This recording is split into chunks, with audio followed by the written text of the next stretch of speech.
자리에서 잘 살아내시다가 무더위가 벌써 한여름 무더위가 6월 중순에 다가왔지만 너무 시원하고 쾌적하고 집보다 좋지 않으세요? 예배당이? 더 좋은 예배당에 함께 나와서 오늘 수요 성령 집회로 함께 나오신 여러분들 가운데 주님의 은혜와 주님의 사랑이 충만한 귀한 시간 되길 간절히 축원합니다. 지난 시간에 어떠한 일이 있었죠? 이방에 처음으로 세워졌던 교회가 어떠한 교회였죠? 안디옥 교회였어요. 그리고 그 안디옥 교회 사람들이 예수님 닮은 행실과 사랑으로 수고로 섬겼더니 그때 우리가 비로소 처음으로 어떠한 말이 생겼어요? 그리스도인이라는 말이 생겼는데 그 그리스도인이란 말을 누가 먼저 했어요? 안디옥 교회 분들이 저는 그리스도인입니다, 저는 크리스찬입니다 라고 말하지 않았어요. 어떻게요? 이분들의 행실과 사랑과 수고를 보고 주변에서 그리스도인이라고 불렀어요. 얼마나 예수님 닮은, 예수님 따르는 제자의 삶을 잘 살았는지 몰라요. 그리고요, 그들에게 또 어떠한 일이 지난주에 있었어요? 아가보라 하는 선지자가 어떻게 해요? 예루살렘에 그 주변에 큰 흉년이 들 것이다 라는 예언의 말씀을 전하죠. 그랬더니 그것을 듣고 어떻게 해요? 안디옥 교회는 자신의 것을 비축하고 쌓아놓고 나아가는 것이 아니라 어떻게 해요? 예루살렘 교회를 위해서 잘 준비했다가 정말로 예언대로 흉년이 들었을 때 누구와 누구를? 바나바와 사울을 그 헌금을 들고 파송해서 보내요. 그러면서 제가 지난주에 이게 굉장히 기념비적인 일이다라고 말씀을 드렸던 게 이 안디옥 교회 분들의 그 사랑과 믿음과 그런 것들도 있지만 그 뭐예요? 누굴 보냈어요? 사울을 보냈다는 거예요. 사울을 원래는 예수 믿는 사람 잡으러 다니던 사람이었는데 그 사울이 변화된 모습을 사람들이 아직도 신뢰하지 못했는데 10년 만에 나타난 거거든요. 자신의 고향에 가서 잘 준비하고 10년 만에 나타나서 이제는 잘 준비된 목회자로서 하나님 말씀 받은 자로서 하나님의 사도로서의 삶을 잘 하는 모습을 바나바와 함께 예루살렘 교회에 찾아가서 직접 방문하고 그 헌금을 잘 준비된 것들을 전달했어요. 얼마나 은혜스럽고 아름답고 감격스러운 일입니까? 여러분, 이러한 일이 있었더니 어떻게 해요? 교회가 어려움 속에서도 점점 흥왕하고 성장하는 모습을 보게 됩니다. 우리도 이러한 모습들을 본받고 나아가야 돼요. 왜냐하면은 예루살렘 교회에 있던 분들은요, 사실은 그 안디옥 교회에 있던 분들을 속된 말로 안 쳐줬어요. 뭐라고요? 안 쳐줬어요. 안 쳐줬단 말이에요. 예수님의 명령이 있었긴 했어요. 모든 민족으로 제자를 삼아. 그리고 성령이 임하시면 예루살렘과 온 유대와 사마리아와 땅끝까지 이르러 증인이 된 삶을 살라고 했음에도 불구하고 아직까지 뭐예요? 유대교적인 자신들만의 리그, 자신들만의 예배, 자신들만의 예수님만. 그렇기 때문에, 왜냐면 베드로가 고넬료 만나서 전도하고 이랬을 때도 처음에는 베드로 왜 이방 로마의 군대 백부장을 왜 만나서 전도했냐 이렇게 얘기했단 말이에요. 그런데 이 안디옥 교회 교인들은 그걸 다 알면서도 그 어려움에 처한 예루살렘 교회를, 우리에게 신앙을 전달해준 그 교회를 가만히 보고 있지 않고 서로 섬기며 교제했다라는 거예요. 우리도 마찬가지입니다. 우리 안에서만, 우리끼리만이 아니라 이 주변에, 그리고 어려운 교회와 이웃들을 향해서 우리도 섬기며 나누고 베풀어야 돼요. 그리고 또한 우리 안에서도 소외된 분들이 분명히 있어요. 예배를 드릴 때 우리 교회가 엄청 굉장히 수천 명, 수만 명 모이는 교회는 아닐지라도 그래도 한 100명 이렇게 모이는 교회인데 우리 교회 안에서도 주일날 오셔서 인사 한번 못하고 돌아가는 경우가 있잖아요.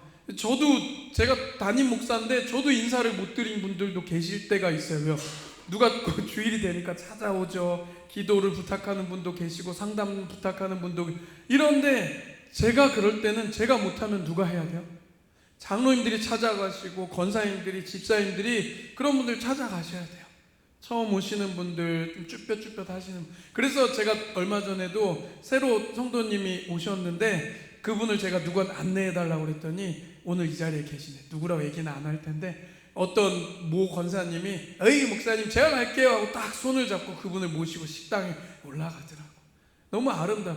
본인 얘기하는데 본인인지도 몰라요. 제가 지금 쳐다보면서 얘기하고 있는데 어쨌든 이러한 아름다운 모습, 사랑과 선행으로 수고하는 모습이 교회를 부흥시키고 하나님께서 기뻐하시는 정말 교회의 아름다운 모습인 줄 믿습니다.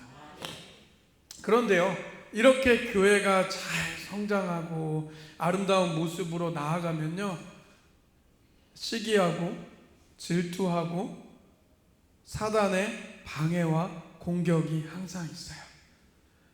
지금도 마찬가지죠. 이단이 들어올 수도 있고요, 교회 안에 분열의 영이 생길 수도 있고요, 외부에서 어떻게 안 좋은 상황들이 벌어질 수도 있어요. 오늘 본문도 마찬가지예요. 오늘 본문도 이렇게 교회들이 아름답게 잘 하나하나씩 성장해 나가고 있는데 누가 등장하죠? 이 헤롯 왕이 등장. 이 헤롯 왕은 누구냐면요, 예수님 태어났을 때 그 어린 아이들 다 잡아 죽이려 했던 헤롯 왕 있잖아요. 그 헤롯 왕의 손주예요. 아들의 아들. 3대째 왕을 하고 있는 거예요. 그 지역의 분봉 왕을 하고 있어서 오늘 나오는 그 헤롯 왕이 이러한 상황들 속에서 어떻게 오늘 1절 말씀 함께 한번 보도록 하겠습니다. 그때에 헤롯 왕이 손을 들어 교회 중에 몇 사람을 해하려 하여. 아멘. 근데 이 헤롯 왕은요, 누구 눈치를 많이 보는 줄 아세요? 유대인들의 눈치를 많이 봐요. 누구의 눈치를 본다고요? 유대인들. 여러분, 유대인들은 예수님 안 믿는 사람들이에요. 아시죠? 유대인들 기준에서는 우리의 예수님이 메시아가 아니에요. 이들의 기준에서 우리 예수님 굉장히 초라하고 보잘것없는 사람 중에 그냥 하나인 거예요. 왜요? 이들이 바라고 원하는 메시아는 정치적 메시아. 그래서 막 하늘에서 힘있게 내려와서 지금 로마의 압제를 다 이겨내고 자신들이 다시 세상의 중심으로 우뚝 선, 다윗의 때를 회복시키려는. 근데 여러분, 그러한 세상의 회복이 아니라 우리의 삶의 가장 중요한 죄의 문제를 해결해 주신 그 예수님이 진짜인 줄 믿습니다. 그런데요, 이 유대인들 눈치를 보는 거예요. 왜요? 유대인들에게는 예수 믿는 자들이 눈의 가시였잖아요. 그렇기 때문에 이 유대인들한테 잘 보이고 싶어서 이 헤롯이 뭐 한다고 해요? 몇 사람을 해하려 하는데 그 중에 가장 먼저 첫 번째 순교자가 예수님의 제자 중에 나오게 되는 거예요. 바로 누구죠? 야고보. 예수님의 제자 중에 야고보라는 제자가 12제자 중에 이 야고보가 여기에서 가장 먼저 예수님 제자 중에 칼로 순교를 하게 됩니다. 그리고요, 이 기세를 타서 어떻게 하죠? 이제 베드로까지 이제 머리를 잡아야 된다 생각하는 거예요. 예루살렘 교회 수장이었던 베드로를 잡아다가 옥에 가두라 하는 것입니다. 오늘 말씀의 제목은요, 헤롯의 칼 교회의 기도입니다. 뭐라고요? 헤롯의 칼 교회의 기도. 헤롯은요, 칼을 들어서 자신의 힘과 세상의 권력으로 교회를 탄압하고 압제하려 했지만 그 뒤에 뭐예요? 교회의 기도. 교회는 기도함으로 이것들을 이겨낸다라는 것을 여러분들과 함께 한번 나누어 보도록 하겠습니다. 헤롯은 그 권력으로 야고보 사도를 죽였습니다. 12제자 중에 첫 순교자. 어찌 보면 이 사람들은 신났을 거예요. 교회의 패배이자 절망일 수도 있죠. 헤롯은 이 기세를 몰아서 베드로를 잡았고 6월절 명절을 지나면 백성들 앞에서 공개적으로 처형하려고 군인들을 겹겹이 베드로를 지키게 했어요. 무교절 지나고 6월절 온 뒤에 공개 처형하려고 이렇게 다 계획을 한 거고, 베드로 한 사람을 잡았는데 어떻게 해요? 참 많은 군인들을 지키게 했어요. 베드로는 쇠사슬에 매어 있게 되었습니다. 교회는요, 아무 일도 할 수가 없었어요. 힘이 없었고 군대도 없었고 권력도 없었고 돈도 없었고 가석방 해줄 이런 것도 없었어요.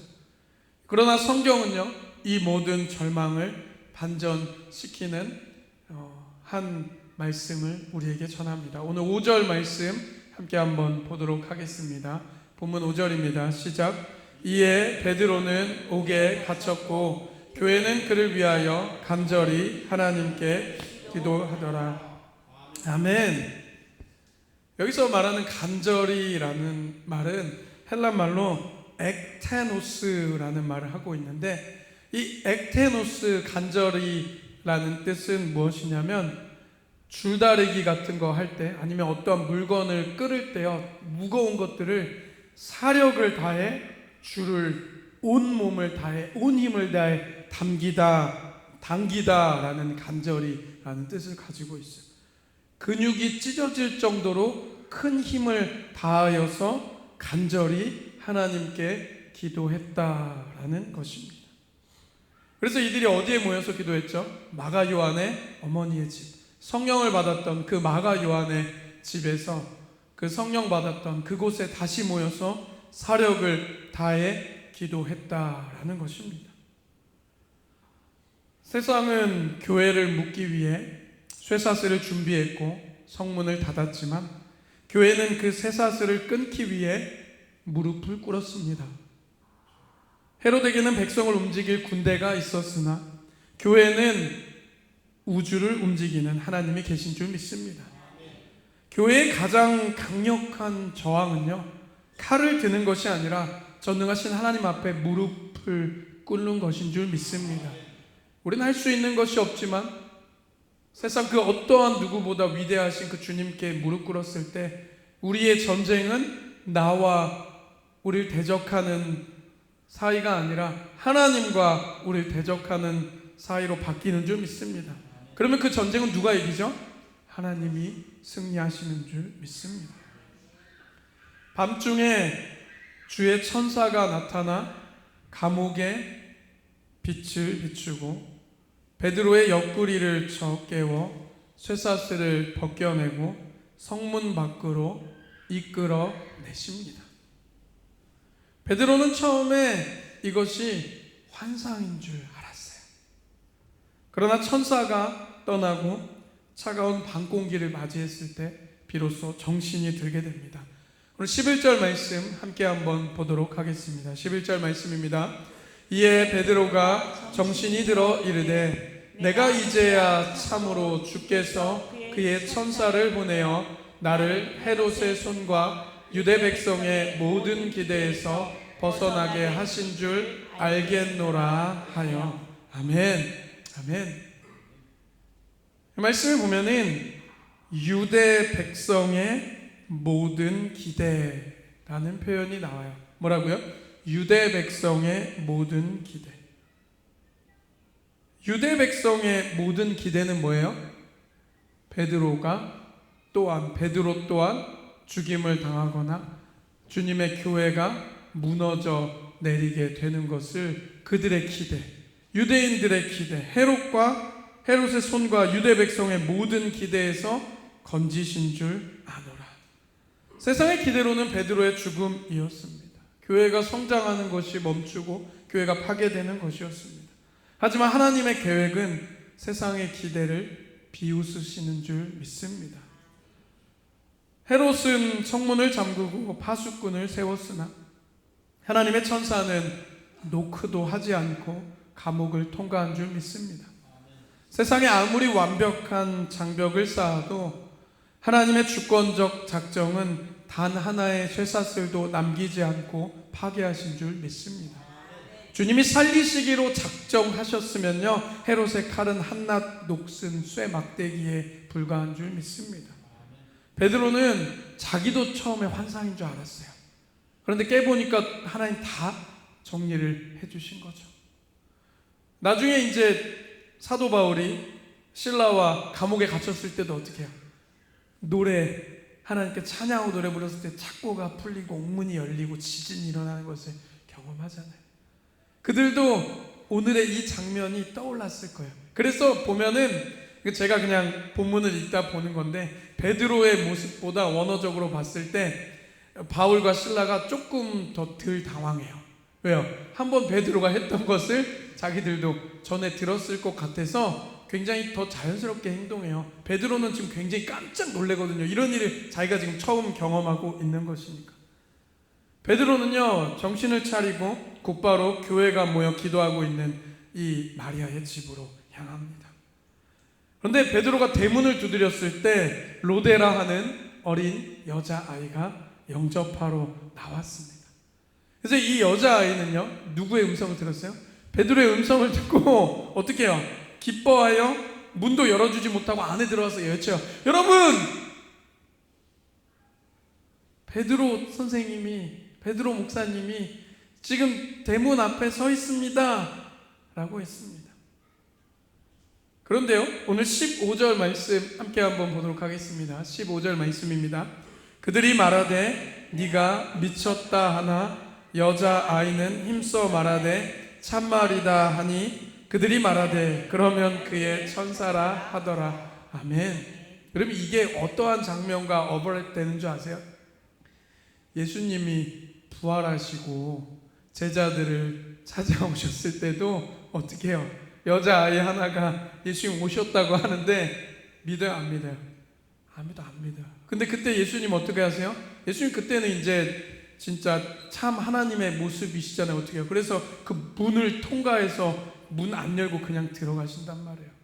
2번이나 그렇게 하세요. 그랬을 때 도마는 뭐라 그래요? 못 자고 봐야 한다고 얘기까지 하는데 오늘도 비슷한 장면이에요. 되게 웃겨요. 아까 기도 어떻게 했다고 그랬죠? 5절에 사람들이 간절히 기도했다고 그랬죠. 제가 간절히 어떻게 했다고 그랬어요? 이 줄을 진짜 당기고 근육이 찢어질 정도로 힘을 다해 기도했다라는, 정말 진짜 온 힘을, 여러분 다 그렇게 기도해 본 적 있으시지 않으세요? 눈물 콧물 흘리면서 주님 진짜 근데 요즘에 그렇게 기도하는 모습들이 많이 줄긴 했어요. 근데 여러분 그렇게 기도할 때 주님 들어주시는 줄 믿습니다.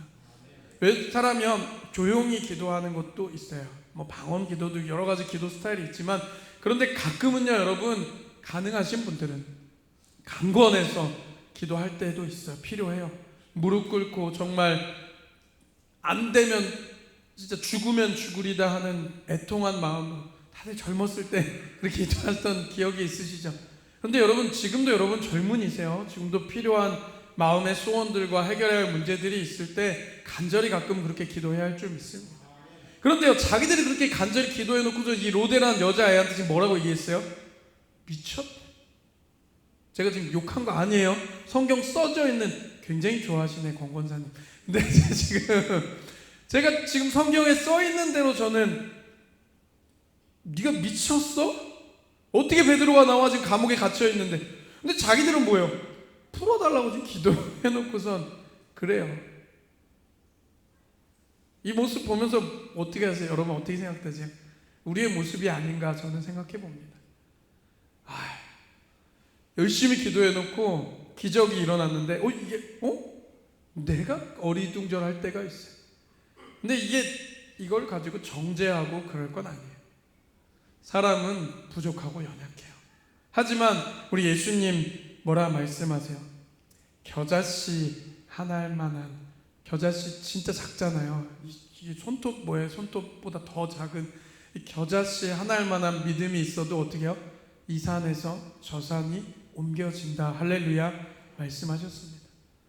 우리가 믿음을 가지고 기도하다가 때로는 세상을 살아가면서 또 나의 믿음이 까먹고 부족하고 연약해 보여서 잊고 지낼 때도 있지만, 하나님은 잊지 않으시는 줄 믿습니다. 하나님은 사람이 아니시니 거짓말을 하지 않으시고 인생이 아니시니 어찌 그 하신 말씀을 어기지 않으시려. 그리고 주님은 뭐예요? 졸지도 주무시지도 않고 늘 시퍼렇게 살아계셔서 우리의 기도를 들으시고 응답하여 주시는 줄 믿습니다. 하나님은 우리의 기도가 완벽하고 의심이 전혀 없을 때만 응답하시는 분이 아니신 줄 믿습니다. 겨자씨만한 작은 믿음일지라도 교회가 마음을 같이하여 부르짖을 때 하나님은 우리의 기도보다 훨씬 더 거대한 구원을 베풀어 주시는 줄 믿습니다. 문 밖에 서 계신 주님은 우리의 작은 믿음마저 용납하시고 우리의 마음의 대문을 열게 하시는 줄 믿습니다. 그런데 여기서 저는 이제 오늘 말씀이 이제 거의 마무리가 돼가잖아요. 이 베드로의 고백이 너무 멋져요. 베드로는 진짜 제가 계속 말씀드리지만 우리가 이렇게 사도행전을 지금 집중해서 보고 있잖아요.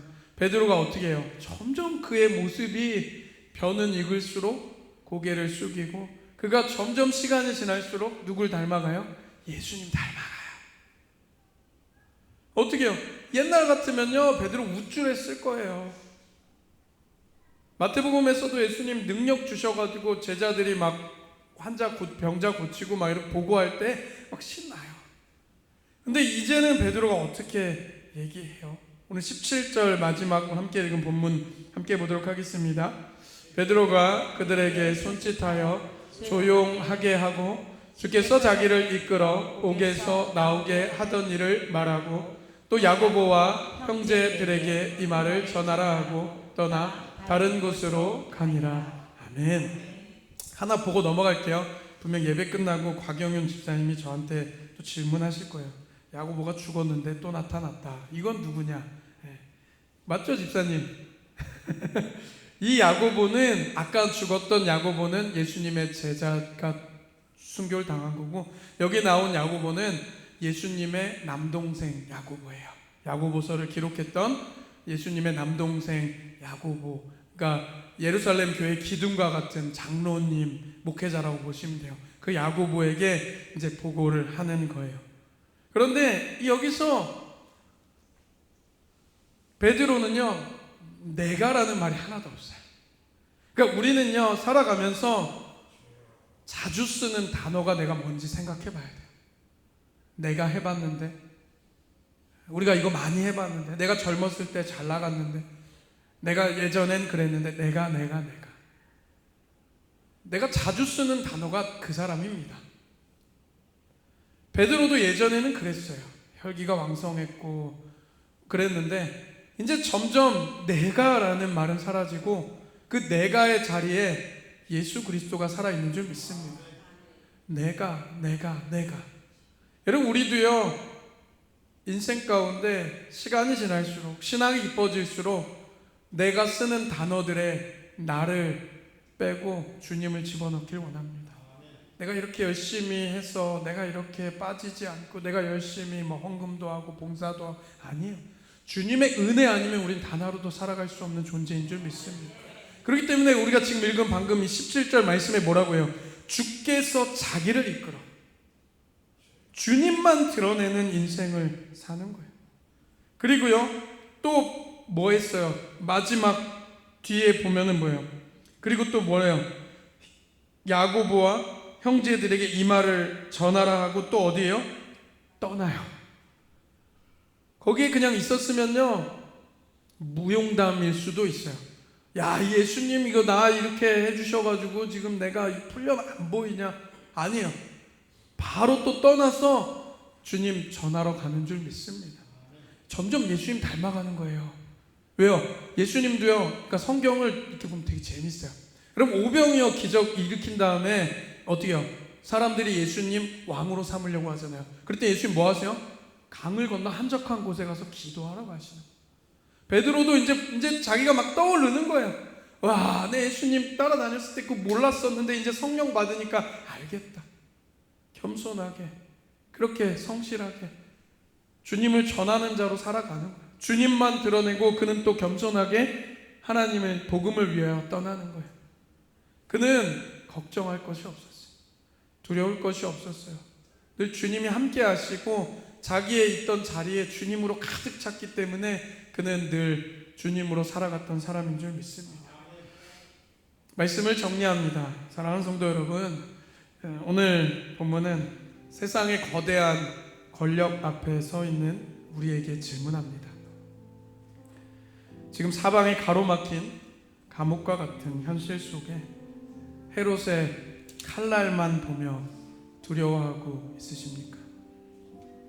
아니면 하늘의 보좌를 향해 사력을 다해 기도의 줄을 당기고 계십니까? 기도의 줄을 간절히 마음을 같이하여 당겼을 때 주님의 손은 쇠사슬을 끊으시고 그 문을 여시는 줄 믿습니다. 그리고 그 상황 속에 믿음이 조금 적어서 믿지 못했지만 베드로를 통해서 그 말씀을 듣고 다시 힘을 얻었던 예루살렘 교회를 보게 됩니다. 여러분, 우리도요 이 믿음의 증인이 되는 삶을 살아가야 합니다. 그리고 또 증인이 아니더라도 간절히 기도할 때 하나님의 말씀에 목회자를 통하여서 말씀을 통하여서 그 음성이 들렸을 때 믿음으로 믿고 나아가고 아무런 걱정과 염려하지 않고 주님 앞에 나의 반석 되시고 나의 생명 되신 그 주님을 의지하며 나아갈 수 있는 저 여러분 되시길 주님의 이름으로 간절히 축원합니다. 지금 주신 말씀 기억하며 함께 찬양하며 나가도록 하겠습니다. 아무것도